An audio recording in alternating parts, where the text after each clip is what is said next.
Olá, turma! Agora nós vamos falar sobre as funções do sistema. Quais são essas funções que nós vamos introduzir na aula de hoje? São as energias de Helmholtz e energia de Gibbs, também conhecidas como energia livre de Helmholtz e energia livre de Gibbs. Um dos problemas com o uso da segunda lei que nós estudamos na nossa aula passada, nós vimos a segunda e a terceira lei, e também veremos que a energia de Helmholtz e a energia de Gibbs também é uma representação da segunda lei da termodinâmica. Nós vimos que para verificar se uma reação é espontânea, nós temos que fazer o quê? Nós temos que obter a variação da entropia total. E para se calcular a variação da entropia total, nós temos que saber o quê? A variação de entropia do sistema, a variação de entropia da vizinhança, e aí nós somamos essas duas para encontrarmos a variação de entropia total. E sabemos também que na prática isso não é tão simples de se calcular, essas variações de entropia. Então, isso é uma grande problemática para que nós possamos saber o sentido espontâneo das reações. Porém, nós poderíamos evitar grande parte do trabalho se uma única propriedade reunisse os cálculos de entropia do sistema e da vizinhança. Poderíamos então realizar o cálculo em uma única etapa, usando uma única tabela de dados, e essa simplificação ela é obtida pela introdução de uma nova função, que são justamente as energias livres que nós acabamos de comentar, tá ok? Então, nessa aula nós iremos ver o que? O primeiro tópico é o que? Critérios para a espontaneidade. Depois nós vamos justificar por que a energia de Helmholtz também é conhecida como função trabalho máximo, ou função trabalho máximo. Faremos da mesma forma para justificar que a energia de Gibbs também é conhecida como função trabalho ou função trabalho máximo. Depois vamos estudar energia de Gibbs padrão de reação, onde nós aí iremos ver a energia de Gibbs de formação, também nesse tópico. E por fim, o nosso último tópico será o tópico em que nós iremos estudar a energia de Gibbs em solução. Então, o primeiro tópico, como já comentei com vocês, será critérios para a espontaneidade. Aqui nós iremos desenvolver toda a parte matemática, né, para chegar no que vem a ser a energia de Helmholtz e a energia de Gibbs. E elas partem de quê? Elas partem dessa dedução da desigualdade de Clausius, que implica um número de critérios para a mudança espontânea sob condições diversas, que podem ser expressos somente em termos de propriedades do sistema. Ou seja, nós vamos aprender a identificar se um processo ele está ocorrendo de forma ele será espontâneo ou não, apenas baseado nas propriedades do sistema. Essa é a grande vantagem, o grande ponto dessa nossa aula. E não depender de propriedades da vizinhança, e somente do sistema, no qual se torna mais fácil de nós controlarmos e de nós obtermos esses dados e, consequentemente, determinar se aquele meu processo químico ou físico será espontâneo ou não. Aqui são os dois cientistas, né, que deu origem a essas duas funções. O primeiro é um cientista alemão, Hermann Ludwig Ferdinand von Helmholtz. E o outro é o cientista norte-americano Josiah William Gibbs. Nós iremos ver que o Gibbs ele desenvolveu a sua propriedade termodinâmica, que é a energia de Gibbs, em homenagem a ele, onde essa energia ela é mais utilizada na química, pois ela se dá a pressão constante. E como nós sabemos, a maioria dos processos que ocorrem na natureza ocorrem a pressão constante, pois nós estamos submetidos à pressão atmosférica e por isso que ela tende a ser constante aqui a depender do nível que nós estamos, da altitude que nós estamos em relação ao nível do mar.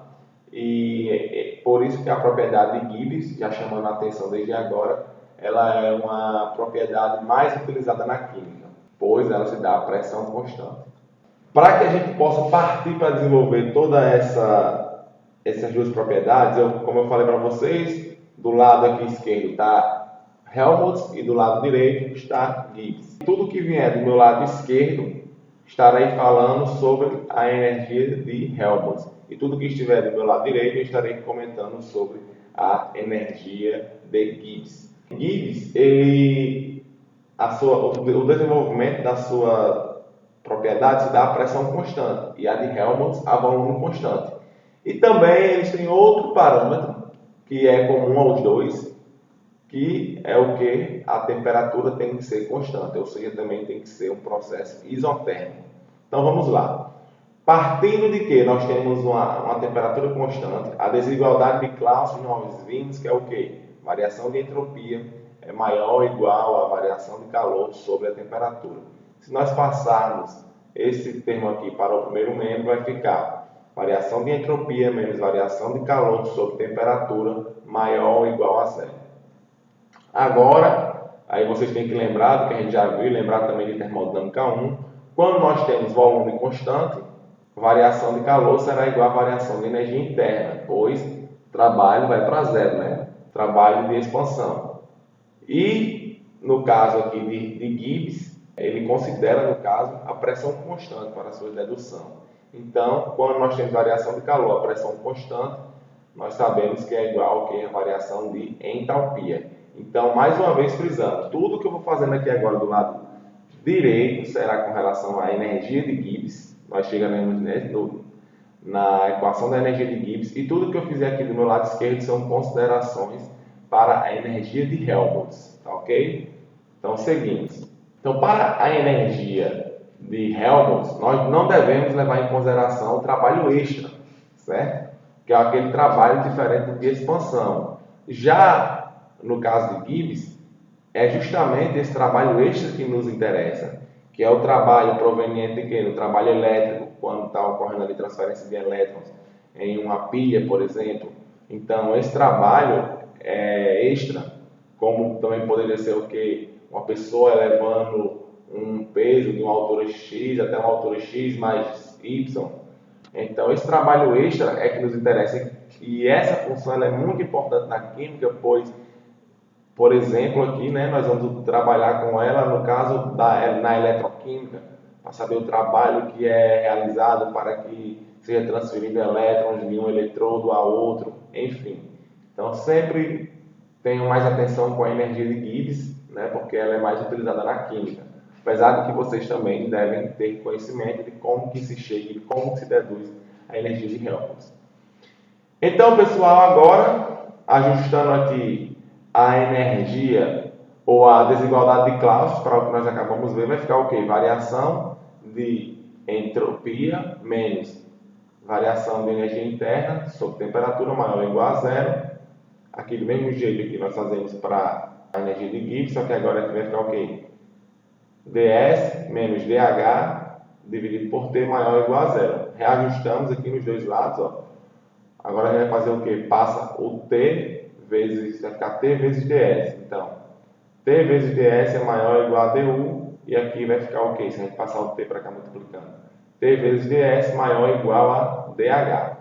E lembrem-se que eu fui fazendo sempre assim, como comparativo, para que vocês lembrem que a definição é muito análoga, né? Uma é muito parecida com a outra. O passo que você dá numa, você vai dando na outra.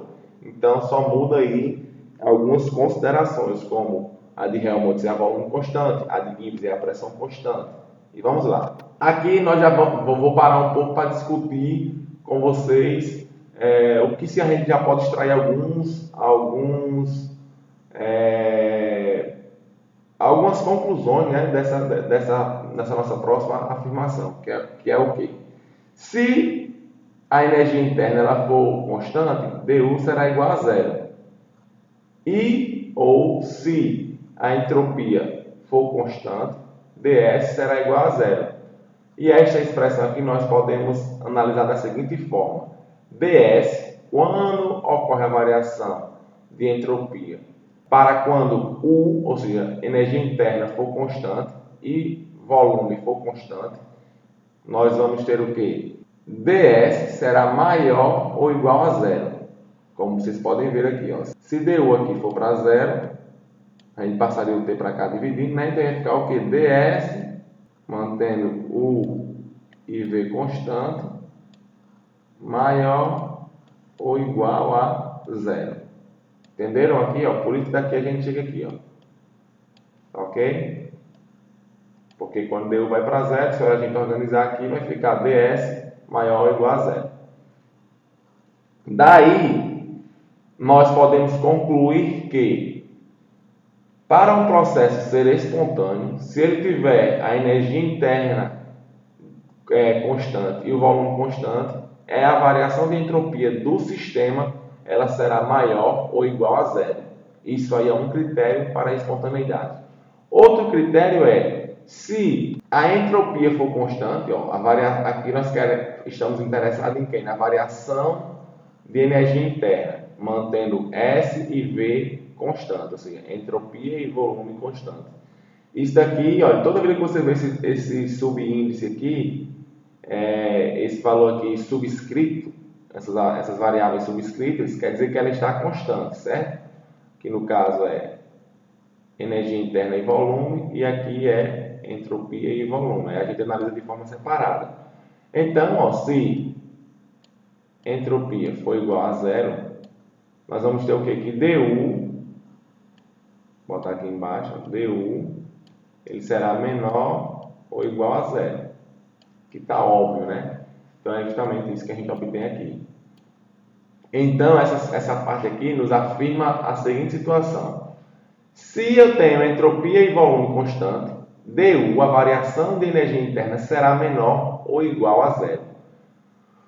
Esse igual, vocês sempre se lembrem que é o que? Para processos reversíveis, certo? Toda vez que tudo que for irreversível, que é o que ocorre na natureza, a reversibilidade é na idealidade, né?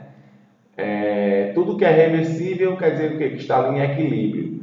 Então, a gente leva o sinal de igual. Mas nos processos reais que ocorrem na natureza, eles sempre serão maiores do que zero aqui, para o caso de ds será maior do que zero para um processo espontâneo, e du será menor do que zero também para um processo espontâneo.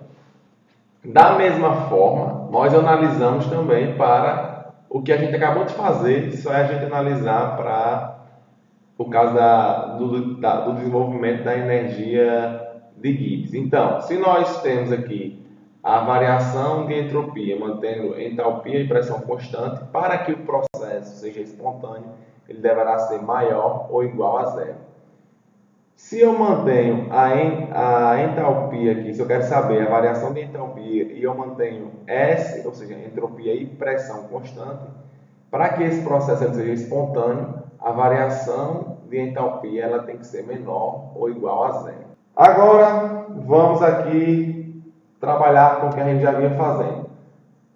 Variação, a gente sabe que dá desigualdade de classes, variação de entropia menos du sobre temperatura é maior ou igual a zero. Rearranjando, passando o t para lá, multiplicando.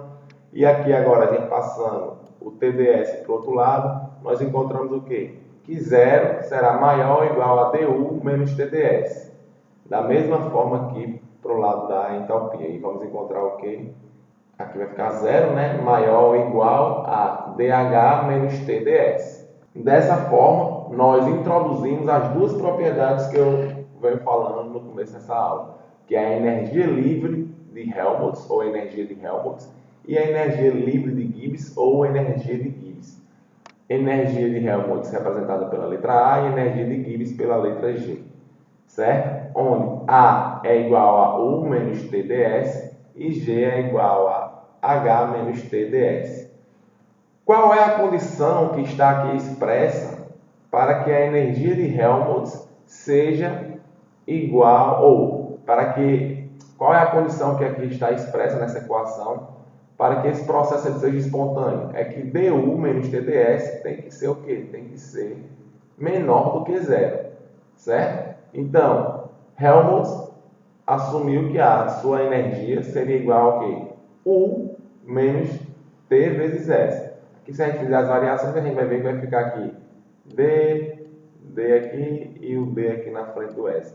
Certo? Mas, a princípio aqui, nós vamos considerar somente a definição da função de Helmholtz, que é o que? A igual a U menos TdS, que vocês lembram que vem da desigualdade de Clausius e que está aqui.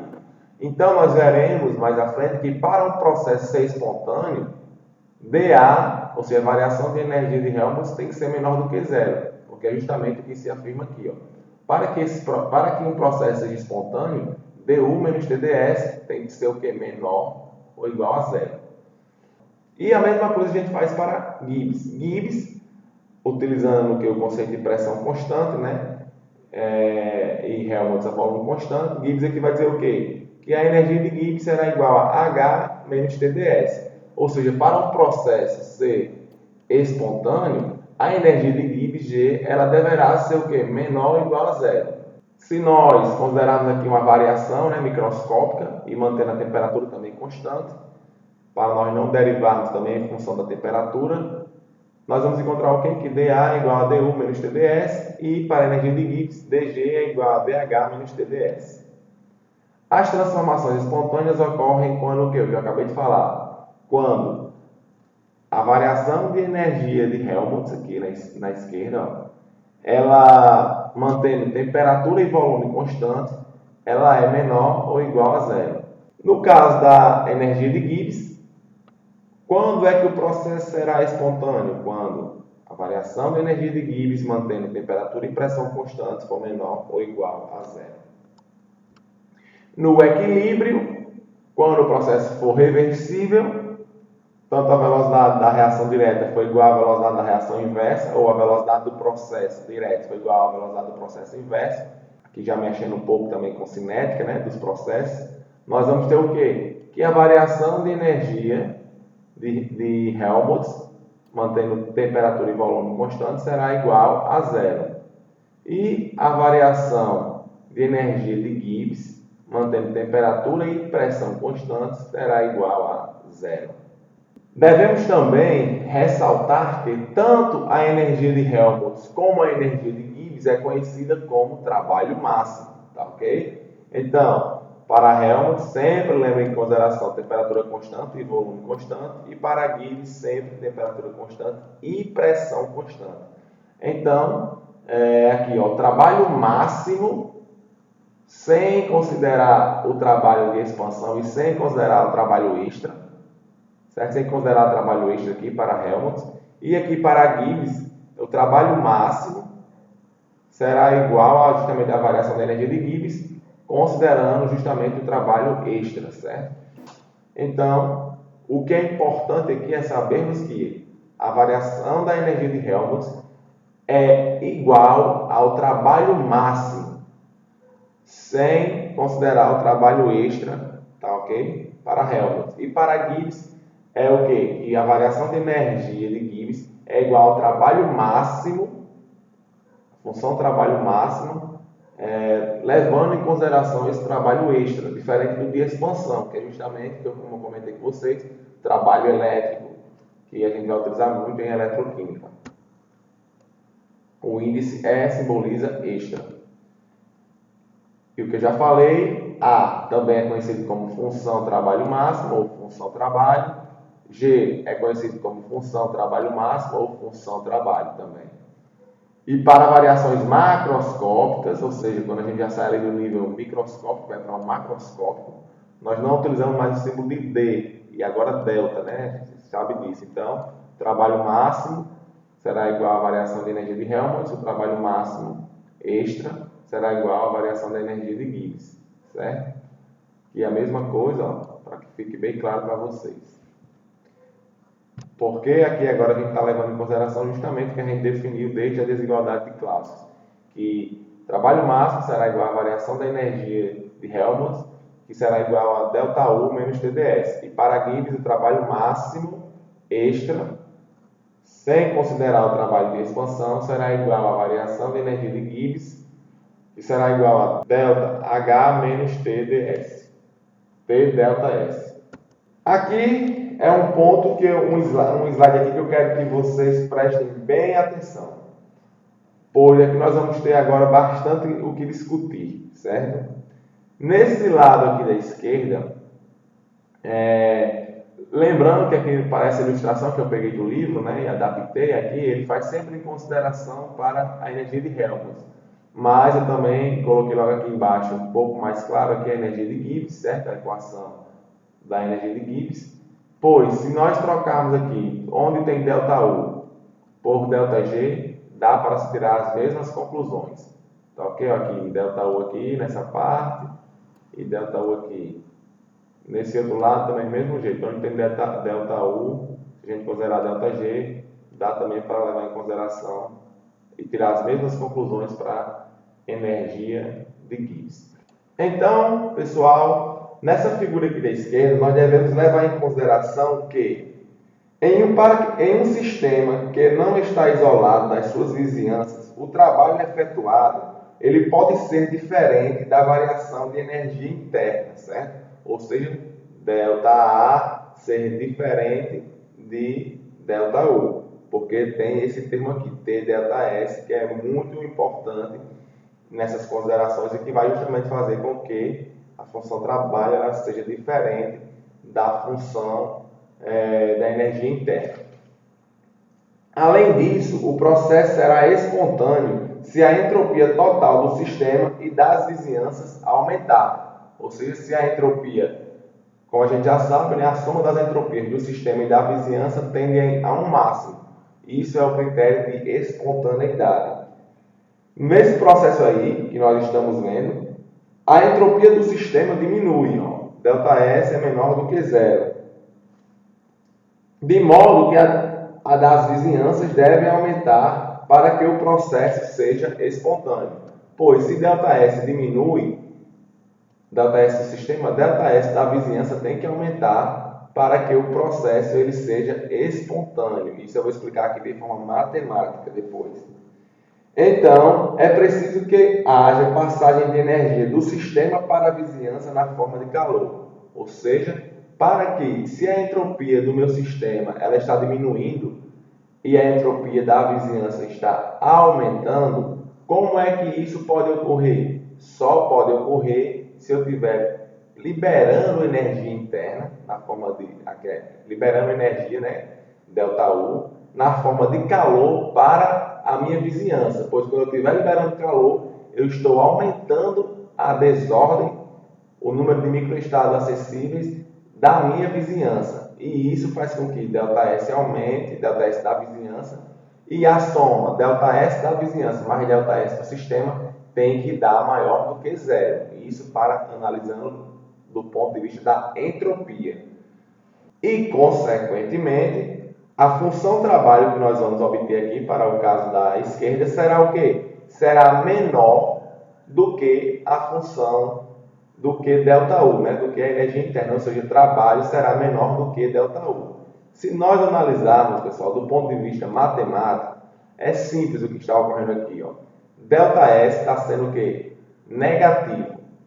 Ou seja, a gente sabe que para um processo ser espontâneo, o ΔS tem que ser positivo, mas o ΔS total. Então, se nós estamos vendo que o ΔS da vizinhança ele está sendo negativo, certo? O que tem que acontecer? O ΔS da vizinhança tem que ser maior do que a variação de entropia do sistema em módulo, isso analisando em módulo, certo?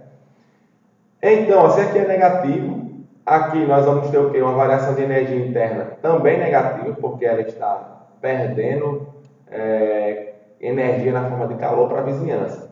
Então, agora vamos analisar aqui para a equação. Se aqui é negativo, nós sabemos que a temperatura em Kelvin sempre será positiva. Então, negativo com negativo vai dar positivo.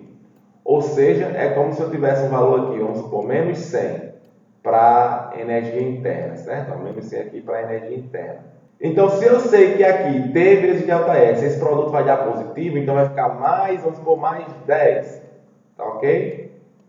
Então, para que esse processo ele seja espontâneo, o módulo de ΔU ele deverá ser maior do que o módulo de T∆S. Pois aí eu vou garantir que sempre que vai estar retirando alguma coisa, né, esse termo T delta S sempre vai estar subtraindo algum valor aqui do módulo de delta U, porém, como delta U é negativo, como a gente já está vendo aqui, o sinal negativo vai prevalecer, né? Porque vai ficar menos 100 mais 10, eu estou menos 100 mais 90, menos 100 mais 95, aí o resultado vai dando 90, depois 5, e aí o que é que vai acontecer? Quando esse produto, menos T vezes delta S, for 100, aí sim nós chegaremos no sinal de igualdade, ou de igual a zero, que vai ficar menos 100 mais 100, então vai dar essa subtração aqui vai dar zero.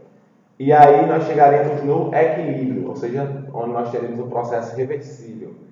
E a partir do momento que esse termo aqui da direita for maior do que o termo da esquerda em módulo, nós teremos um valor de ΔA positivo, ou seja, variação de energia interna positiva. Quando o quê? Quando T delta S, o módulo de T delta S, ele for maior do que o módulo de delta U, certo? Quando isso acontecer, aí nós íamos ter o que aqui? Um exemplo, menos 100 mais 105. Aí essa soma ia dar igual a mais 5.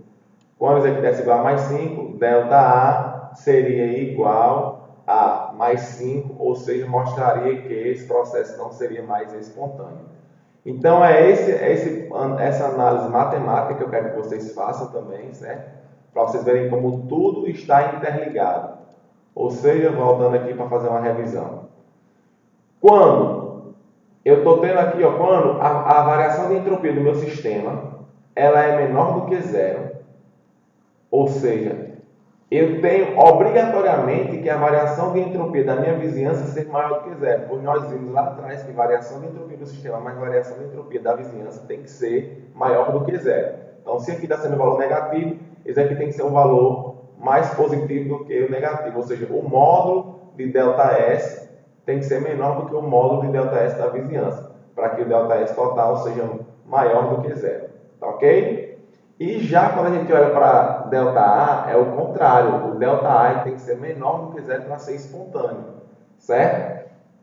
Então, nós também chegamos à conclusão de que se ΔS do sistema é negativo, a função trabalho máxima, que é ΔA, ela será menor do que ΔU. Tá ok? Porque nós sempre estaremos aqui pelo sinal negativo com negativo, sempre vamos estar subtraindo alguma parte aqui do valor de ΔU. Tá ok? Então agora vamos analisar aqui o caso da esquerda.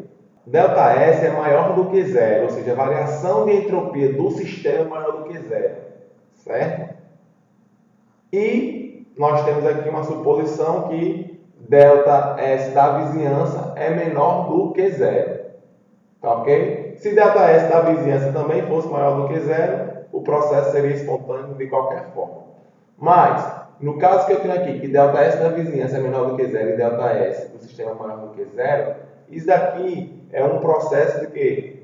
De um processo endotérmico, onde aqui na esquerda nós tínhamos um processo exotérmico, aqui na direita nós temos um processo endotérmico, onde nós podemos observar que está ocorrendo o quê? Entrada de calor no sistema, pois o ΔS da vizinhança está diminuindo, o ΔS do sistema está aumentando, ou seja, está entrando calor, energia na forma de calor dentro aqui dentro do meu sistema, tá ok? Então, se nós analisarmos aqui que ΔS do sistema está sendo positivo, tá ok? Esse sinal aqui, negativo com positivo, vai dar negativo. E se nós considerarmos que o ΔU, a variação de energia interna, ela está sendo menor do que zero, negativo, o que é que isso vai acontecer? Sempre nós vamos ter a soma de um valor negativo, menos com menos, sempre vai somar, né? Então vai dar sempre um valor em módulo maior do que ΔU, porque esse termo aqui da direita vai estar sempre somando com o termo de ΔU. Por isso que variação de energia de Helmholtz será maior do que ΔU, porque você pode ter ΔU mais o T ΔS.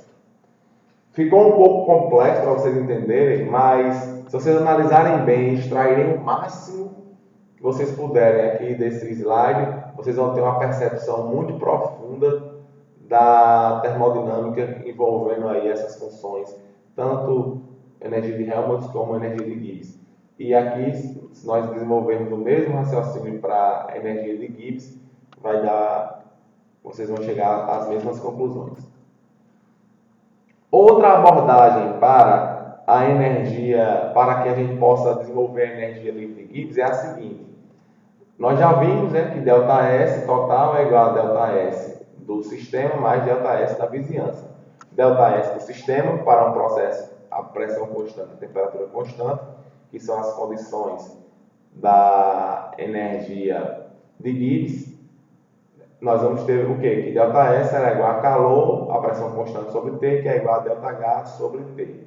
ΔS da vizinhança é igual a menos ΔS do sistema, que será igual a menos QP sobre T, que será igual a menos ΔH sobre T. Então, pessoal, ΔS total será igual a quem? ΔS do sistema, a gente vê que é ΔH sobre T, mais ΔS da vizinhança. Só que ΔS da vizinhança é quem? Menos ΔH sobre T. Essa equação mostra como calcular a variação total de entropia usando somente informações do sistema. Por quê? Nós temos ΔS, que é a variação de entropia do sistema, e ΔH sobre T, que é o que? A variação de entropia do sistema sobre a temperatura do sistema. E agora, se nós introduzirmos a energia de Gibbs, que como já vimos é igual a G igual a H menos T ΔS, G, nós podemos dizer, outro fator importante é que tanto a energia de Gibbs como a energia de Helmholtz são funções de estado, certo? Então, G é definido definido como função de estado. Por quê? Porque ela é definida somente em termos de funções de estado, que é entalpia, temperatura e entropia. Todas essas são funções de estado. Logo, a energia de Gibbs também é uma função de estado. E da mesma forma, a gente aplica esse raciocínio para a energia de Helmholtz, que a energia de Helmholtz é uma função de estado. Então, se nós levarmos em consideração a variação macroscópica, ΔG é igual a ΔH menos T ΔS, e sabendo-se que ΔG é igual a menos T ΔS total, como nós podemos concluir agora, né? Que ΔG também vai ser igual a quem? Menos T vezes ΔS total. Função trabalho máximo é igual a menos T, temperatura do sistema, vezes a variação de entropia total. Aí, onde é que nós queremos chegar? É que justamente ΔS, como a gente já definiu aqui, ó, é igual a ΔS total, igual a ΔS do sistema menos ΔH vezes T. Se nós multiplicarmos por menos T, nós vamos obter o quê? Menos T vezes ΔS total é igual a menos T ΔS mais ΔH. E isso daqui, se nós rearranjarmos, passarmos o ΔH aqui para frente, vamos obter o quê? Que menos T ΔS será igual a ΔH menos T ΔS. Isso aqui nós já vimos que é o que? Energia de Gibbs. Então, logo, menos T vezes ΔS total também será uma forma de calcular a energia de Gibbs.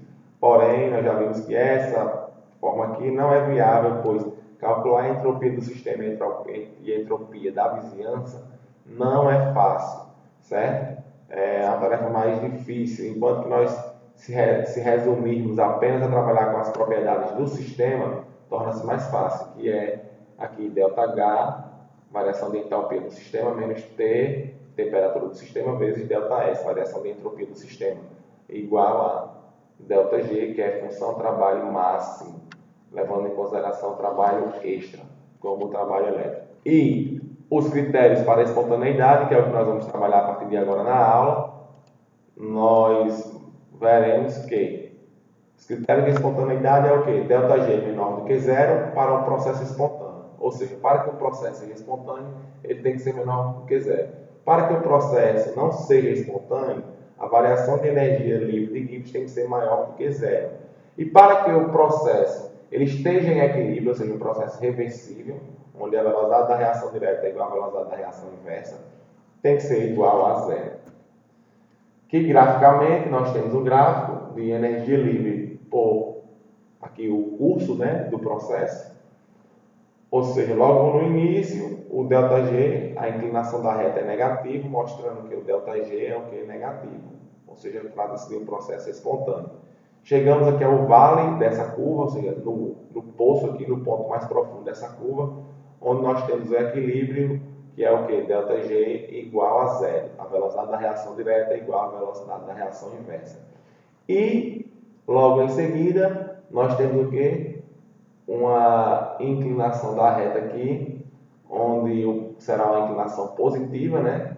Vocês podem ver aqui que será positiva, se a gente for andando aqui da esquerda para a direita. Logo, ΔG será maior do que zero. E aqui nós temos que será um processo não espontâneo. Já se a gente vier no caminho inverso, consequentemente, né, imagine se a reação agora está vindo no sentido inverso, ou seja, o processo da reação não é mais da esquerda para a direita, e sim da direita para a esquerda. Se nós estamos caminhando assim, agora a velocidade da reação inversa será espontânea, certo? E, consequentemente, a reação direta seria não espontânea. É só uma questão de vocês olharem para o gráfico, analisarem o coeficiente angular dessa reta, e aí vocês vão saber se o processo é espontâneo ou não. Sabendo-se que se ΔG é menor do que zero, o processo é espontâneo. ΔG é maior do que zero, o processo é não espontâneo. E ΔG é igual a zero, o processo está em equilíbrio, está em reversibilidade. Aqui está um resumo muito importante que nós vimos naquela figura onde eu falo mostro dois esquemas aqui, ó, nesse slide aqui, ó, onde eu mostro aqui, né, essas duas situações para que vocês analisem. Uma forma de vocês interpretarem ela muito mais facilmente é olhando para essa tabela, onde eu tenho que ΔG, que poderia ser ΔA também, variação de energia de Helmholtz, igual, mas aqui é energia de Gibbs, variação de energia de Gibbs igual a ΔH menos T ΔS. Então, se ΔH for negativo e ΔS for positivo, consequentemente, eu terei o quê? Eu terei um processo espontâneo. Por quê? Porque aqui é negativo e aqui ΔS é positivo. Logo, negativo com positivo dá negativo. Então, vai ficar negativo com negativo, uma soma, né, aqui, conservando o sinal negativo. Então, ΔG sempre será negativo. Ou seja, o processo sempre será espontâneo, pois ΔG é menor do que zero. ΔG é negativo. Agora vamos para o segundo caso. Se eu tenho que ΔH é negativo e ΔS é negativo, ΔH é negativo e ΔS é negativo. Ou seja, menos com menos vai dar mais. Aí vamos analisar aqui agora. O processo será espontâneo? Sim, somente se T∆S, ou seja, o módulo de T∆S, ele for menor do que o módulo de ΔH, para que ΔG seja menor do que zero. Porque o módulo de T∆S, nós sabemos que esse menos com esse menos aqui do ΔS, o menos da equação, da expressão com o menos do ΔS, vai dar o quê? Menos com menos, mais. Então aqui vai ficar um termo o quê? Positivo, ao final das contas. Então, se aqui é negativo com positivo, ou seja, vai ter um valor aqui negativo de ΔG, sempre sendo subtraído por esse termo aqui positivo de T∆S. Então, só ΔG só será negativo se o quê? Se o módulo de T∆S, essa parte aqui, for sempre menor do que ΔH, porque sempre vai conservar o sinal aqui do maior termo, né, que é o ΔH. Agora, vamos imaginar que eu tenho ΔH positivo e ΔS também positivo, ou seja, os dois positivos, certo? Aqui eu vou ter o quê? Que negativo com positivo vai dar negativo, ou seja, esse termo aqui todinho, ele será o quê? Negativo. Então, quando é que esse processo será espontâneo? Ele será espontâneo quando T∆S for maior do que ΔH. Por quê? Quando T∆S, esse valor aqui, ele for maior do que ΔH, ou também você pode considerar o quê? Que o módulo de T∆S ser maior do que o módulo de ΔH, nós teremos que ΔG será sempre menor do que zero. Certo? Quando estabelecer a condição de que T∆S seja maior do que ΔH. E, por fim, quando eu tenho aí que ΔH é positivo e ΔS é negativo, certo? Aqui for negativo, o que é que vai acontecer? Esse termo aqui sempre positivo e o segundo termo também sempre será positivo. Aqui sempre será positivo. Então aqui, em nenhuma das condições, o meu processo ele será espontâneo, porque vai ficar sempre o valor positivo mais outro termo positivo. Ou seja, ΔG sempre será maior do que zero, logo o meu processo nunca será espontâneo. Agora vamos analisar aqui um gráfico onde nós podemos também extrair bastante informação. Nesse gráfico nós temos a variação de energia livre, energia livre de Gibbs molar por temperatura para 3 fases de uma substância: sólido, líquido e gasoso, a pressão constante. A fase mais estável é a que tem a energia livre molar mais baixa. Grave isso, fase mais estável, energia livre molar mais baixa. Observe que quando a temperatura aumenta, a fase sólida, a fase líquida e a fase vapor tornam-se sucessivamente a fase mais estável, respectivamente. Então vamos lá. Para que a fase seja mais estável, ela tem que ter energia livre molar, energia livre de Gibbs molar mais baixa. Então, logo aqui nas fases iniciais, em temperaturas mais baixas, lembre-se que esse gráfico é o quê? A pressão igual a constante. Nunca se esqueçam disso, que é um dos critérios para a energia livre de Gibbs.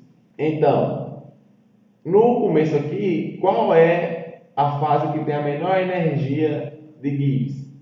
Justamente a fase sólida. Por isso que a fase sólida ela predomina nesse estágio aqui. Aqui nós temos uma interseção onde a fase sólida, a linha da energia de Gibbs da fase sólida intersecta com a linha da energia livre de Gibbs da fase líquida, tá ok? E aqui é justamente o ponto de fusão, onde a substância passa do estado sólido para o estado líquido, pois a fase líquida agora, nessa região aqui, é a fase mais estável, pois é a fase que apresenta menor energia livre de Gibbs molar.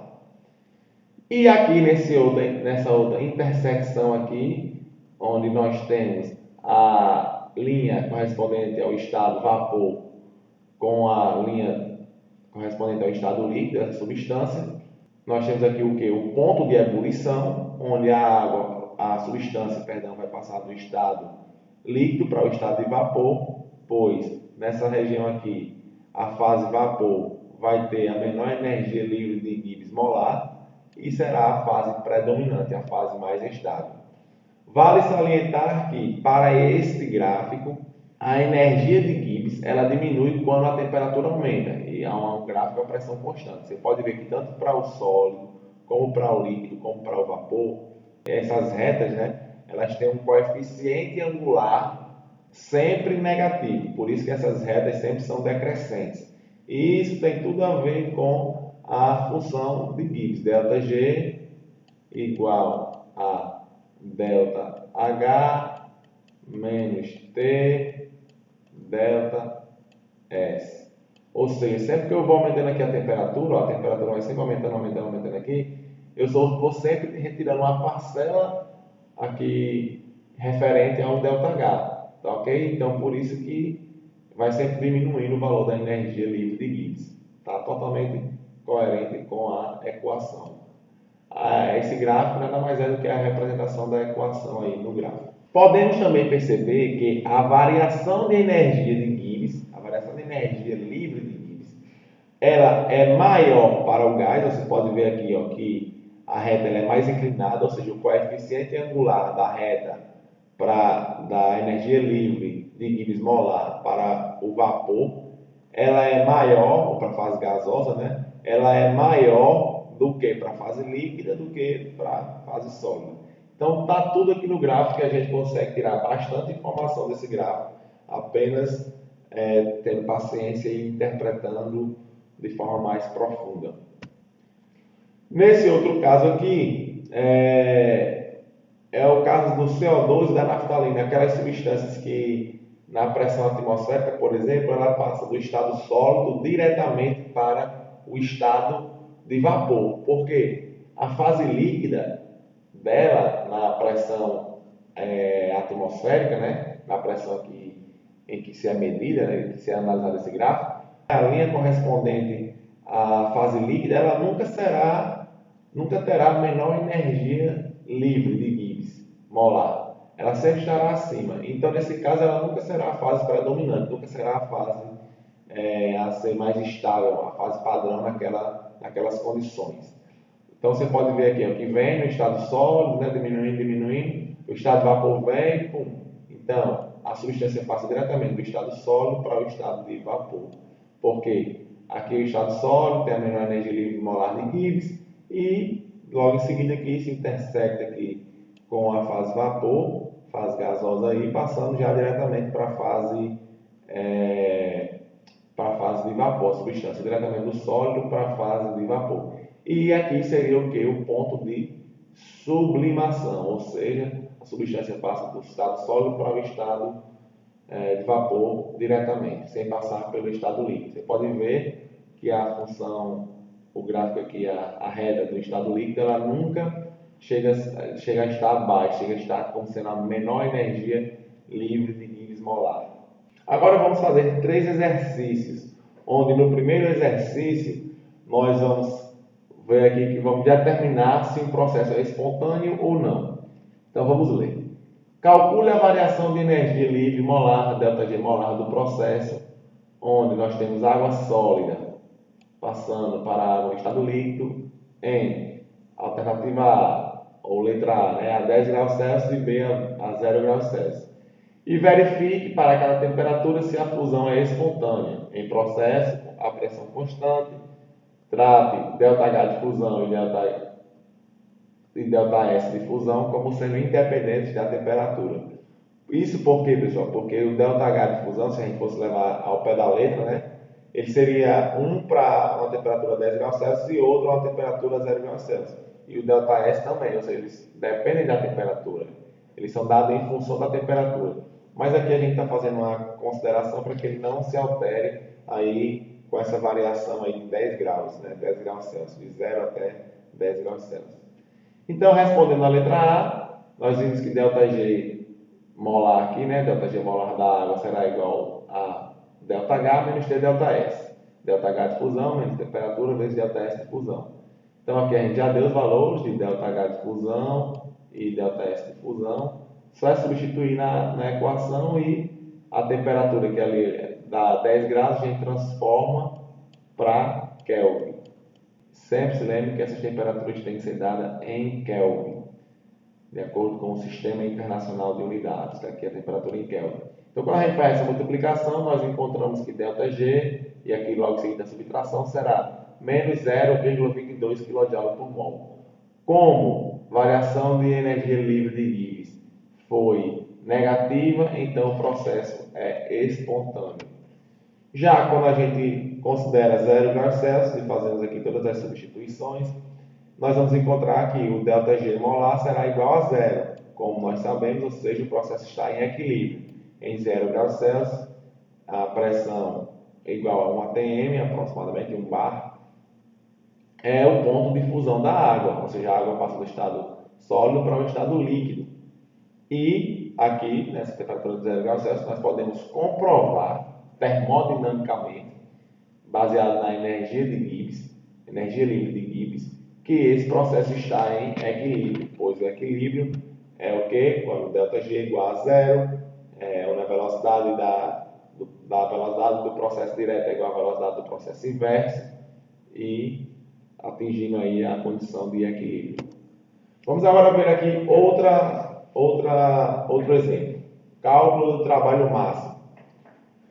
Quando se oxida 1 mol de glicose a dióxido de carbono e água a 25 graus Celsius, de acordo com essa equação aqui, as medições calorimétricas foram feitas a 25 graus Celsius, onde nós temos o ΔU, variação da energia interna, igual a menos 2.808 kJ por mol, e variação da entropia padrão de reação, lembre-se que esse símbolozinho aqui é de padrão, será igual a mais 259,1 Joule Kelvin por mol.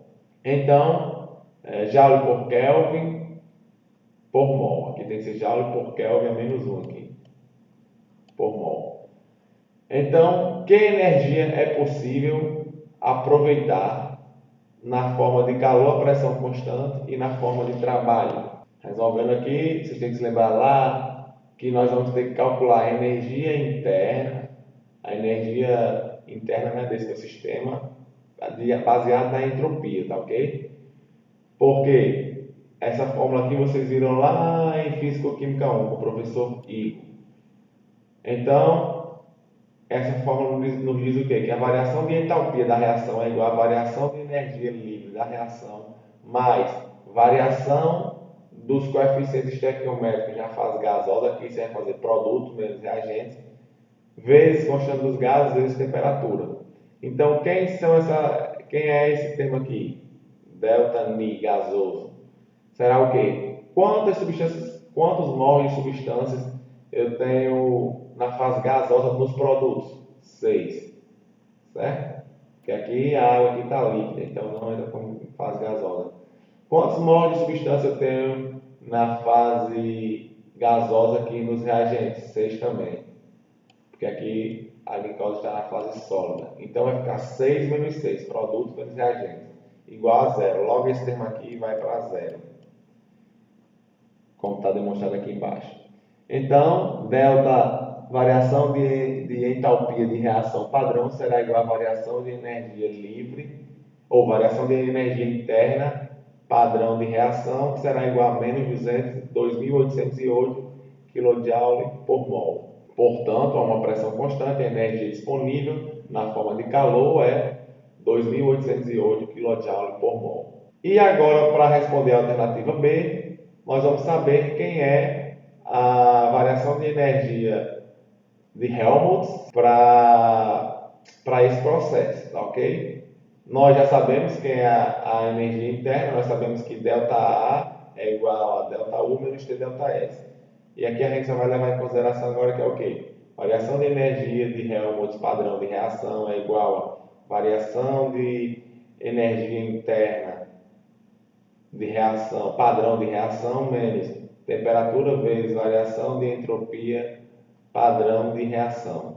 Certo? Substituindo os valores, a temperatura 25 graus Celsius, 298 Kelvin, nós vamos encontrar aqui o quê? Que a variação de energia de Helmholtz, energia livre de Helmholtz, é igual a menos 2.885 kJ por mol. Ou seja, nesse caso, olha, delta, vamos botar só delta A rapidamente, o módulo de delta A foi maior do que o módulo de ΔU. É justamente aquele caso que nós falamos lá naquele slide. Bem interessante aqui, ó, onde eu abordo toda essa questão. Você vê como isso tem na prática, né?